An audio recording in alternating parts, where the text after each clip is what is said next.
Thank you for watching this video.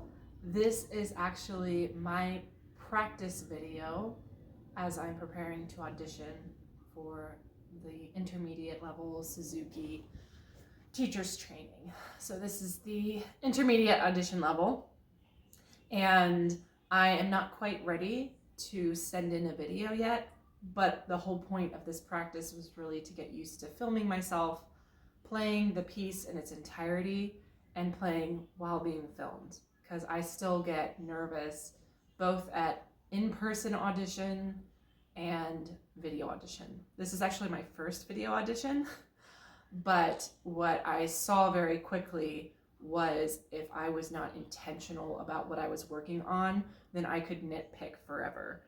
And with an in-person audition, you at least kind of, whatever happens in that room, that's what you leave behind. It is what it is. You can't take anything back. With video auditions, obviously they're more forgiving in that you can perform many, many times, but you can also, it's not good enough. Oh, that wasn't quite how I wanted it, forever and ever. So I wanted to go over what the evaluation criteria would be for the judges based on what their website says, as well as do what I tell my students to do all the time, which is learn how to critique yourself, giving both positive and negative feedback. So very specific and measurable things to work on to get this video performance ready without worrying about it. So let's just dive right into it. On the Suzuki International Suzuki Association website, their evaluation criteria. Areas that will be evaluated in your audition include physical balance, ease of movement, tone production, note accuracy, rhythmic accuracy, intonation, maintaining steady pulse, playing with appropriate tempo, dynamic variation, appropriate and consistent articulation, creation of motion in melodic line, and phrase shaping and consistency with stylistic conventions.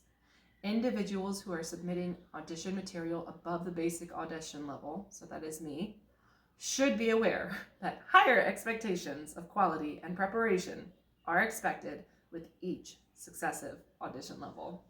So that already tells me this really should be a well done video. I know in my practice I'm going to make mistakes, but I would like the end result to be as mistake-free as possible. So the more I practice recording myself and getting used to it, the better I can, one, see the improvements and acknowledge them, maybe not worry as much because I'll actually see that I'm improving, and two, get used to playing the piece in its entirety in front of a camera. And then, if I do that well enough a few times, I might even have videos to choose from and not just one that I'm kind of betting everything on. So let's just dive right in. I want to get into the actual critique of that performance that you just saw. And if you're interested, that was not the first performance or run through of the song that I did today. It was the second. And the first one I'm going to put at the end of this video. So if you want to see just a comparison based off of the little bit of practice I did today, I thought that might be interesting to some of you. So that is at the end. You can jump to the timestamp to see it and switch between the more polished performance, though I think it still needs some polishing, and we'll get into that, versus the kind of straight out of the box, very little warm-up practice. I did have some warm-up. I did do my stretching. I did do my scales, but I didn't really warm up with the song. So I just kind of dove right into the main song on that first one, or last one that you'll see on this video. So I'll just go through one by one on the audition criteria. And once I go through one by one, I'll evaluate how I think I did. So physical balance. I think I did well on that. I was definitely able to move freely, move around. I wasn't too stagnant. I did work on that between the first and second video, mostly because after the first attempt to play the song all the way through, my left arm was very sore. So that told me that there was tension, and just knowing how I play, usually that tension is coming from the shoulder and the neck. So what I did to help correct that a little bit, though I'll still continue to work on it, is every couple measures when I played through, in consecutive practices, I was just telling myself to lift my head, move it around a little bit just to keep this area from tensing up, and I maybe even move my shoulder a little bit just to keep that freedom of movement and balance intact. Same ease of movement, that all goes together. I think overall I did well. I know my bow arm is still grinding at certain points and a little too heavy or a little too light, where I just need to even out my tone, and it gets into that later. So when it comes to ease of movement, I think with my right hand and my left shoulder is where I need to work the most. My plan for that is to play the song through slowly with those things in mind, and then also just to do some exercises to better improve my confidence, especially with my right hand, my right fingers. Do some exercises to actually build my confidence and their strength. And then with my left shoulder, just to practice breathing while playing, because breathing is very important to ease of movement. I can lift my head and continue to play without worrying that I'm going to drop something. I know that I'm doing well. Tone production, same thing. Overall, I thought it was good, but I am working on getting a fuller bow, fuller range of my bow. I'm mostly playing within the middle of the bow. I would like to broaden that more, and that really is going to impact the tone production. Note accuracy. Overall, I think it was good. There were definitely some places I slipped up, but I knew it. So I'm not too worried about that. As long as I continue to practice, those inaccuracies will go away, and it's not a matter of me not knowing the song. It's just, or me not knowing how it's supposed to sound. It's me not completely being comfortable yet and making some finger slip-ups. Rhythm accuracy, it's accurate. I feel comfortable with that. There are a couple parts where the soloist comes in, the orchestra drops out, and soloists tend to take a little more liberty there, slow down a little bit, but for the purpose of expressivity. So I'm gonna work on that, but and there are a couple parts where I did slow down because it was challenging, but overall, rhythmically, I think it's fine. Intonation, same thing, couple slip-ups, but I knew where they happened, and I kind of know why they happened. But overall, I know how it's supposed to hear, and I think that video showed good intonation overall. I didn't have entire passages that were out, maybe a couple bars where I hit some sour notes, but I think that will, again, with consistent practice, will take care of itself. Maintaining steady pulse. I think that was good. Playing with appropriate tempo. Again, I think it was good. Dynamic variation. This is one I do need to work on. This time was much better, but in the past, I noticed I was playing just everything was loud. Everything was the same volume. There was not much room for building up and bringing back down. So I definitely want to work on that, especially on the soloist parts. Appropriate and consistent articulation. Another one that I want to work on. I think overall it's good, but it could definitely be buffed up a little bit, polished a little bit. When it comes to Bach, I think that one of the beauties of playing Bach is he has, there's so many 16th notes that are going, but each note really does matter. And you do want to articulate the notes that, when they stand out, they really bring out a certain rhythm or just a certain like chromatic scale or something like that. Usually he has scales or arpeggios or something running through the theme, and you definitely want to highlight those, but you don't want to do that at the expense of the other notes. I really do think that feeling comfortable with each and every note is something I want to build on.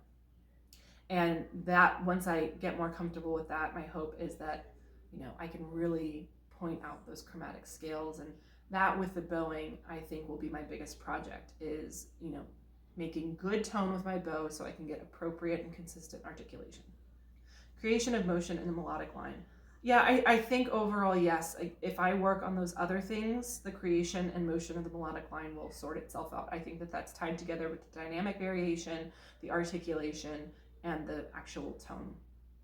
Phrase shaping and consistency with stylistic conventions. Overall, I think it's fine. I think that connected with the other things. If I improve those other things, that will sort itself out. Some people say you shouldn't use vibrato when playing Baroque music because they didn't really use vibrato much. Others say it's a development, it's a technical development that they probably would use today if violin was advanced back then as it is now. I tend to lean more towards that. I think that if you're going to go full, let's honor the Baroque, you should do something like the Netherlands Bach Society, where they're using instruments as close to Baroque instruments and things like that. I think that that's beautiful when you do that, but because I'm using a more contemporary violin and that is the style I'm trained in, I am going to use vibrato. I am going to use some of those stylistic differences, but I don't think that that will be a big deal, because if you watch Hilary Hahn or some of the more modern players, violin masters, you're going to see that they do that too. So I doubt Suzuki will say we'll use vibrato and this is Baroque, but we'll see. Just wanted to make a note of that, but I'm not worried about that. So those are it. Those are the things. Other than those in particular, I know some things I need to work on are just mindset, like preparing myself both physically and mentally to have the stamina and feel more comfortable and relaxed playing through the entire piece. So I am doing some stretching and some breathing exercises, made sure I had my water with me, doing a warm-up beforehand. I think that that is one thing I would correct, is I would do more of a warm-up, playing the tricky parts slowly prior to jumping in the whole song. And I'll probably do that once I'm like, okay, I'm ready to record for audition. You know, I want to treat each video like this is it. I am in the room. I am in the room with the judges. Don't stop. This is it. And then obviously if I want to re-record after that, I can, but I want to treat each video from here on out with that way. With that too, I tend to speak to myself very critically while playing. And what I mean by that is I'll be psyching myself out. Oh, you don't want to mess up the beginning. You mess up the beginning, that just sets the tone for the whole thing. Or here comes the tricky part, better prepare for it. Oh, you're gonna mess up. You know, you always mess up on this one. So it's very hard to play in a way that is exciting for me and for the audience if I'm talking to myself that way. If my only goal is to just get through the song, it robs it of that performance quality that you're gonna want in an audition or in a performance. So some things that I'm helping to do with that is I'm really trying to set my mind on the sound, like the song itself, how it sounds, imagining the orchestrations in my mind. And I also just did a little bit of research. I looked into, what is a concerto? Like, I kind of know what it is, but like, why was this style of music so popular during Bach's time? One of the things I found was that a concerto was obviously more virtuosic piece for a soloist with orchestral arrangement, but there are also parts where a lot of the tension is built up from the soloist performing one thing and the orchestra performing another, and then they'll blend in. Sometimes the soloist just kind of dives back in with the orchestration, and then they come out, and then in, and then out, and it's this really cool story that you're getting.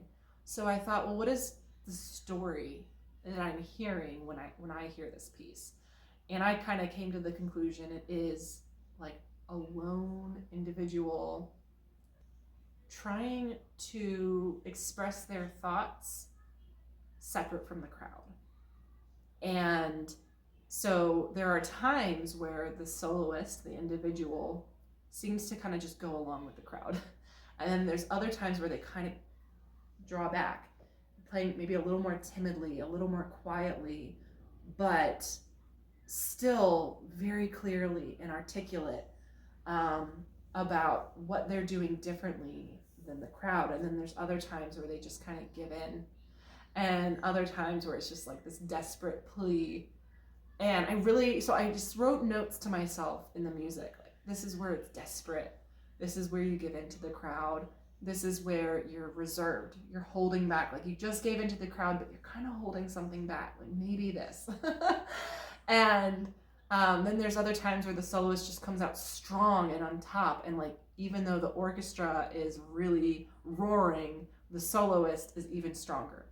And so that's kind of the mood. That's the story I want to articulate throughout the entire piece. I don't want to just focus on getting through, because then that's not what makes the performance interesting. It's not, oh, look at me, I can play this great piece. It's how you connect to the audience, how you connect to the music, and them being able to participate and watch and observe you in the moment, relating that story to them. I hope this was helpful. If you have any tips or thoughts, I'd love to hear it. Maybe I wouldn't, but no, I would. I really would. And yeah, I hope you have a great day. Keep playing.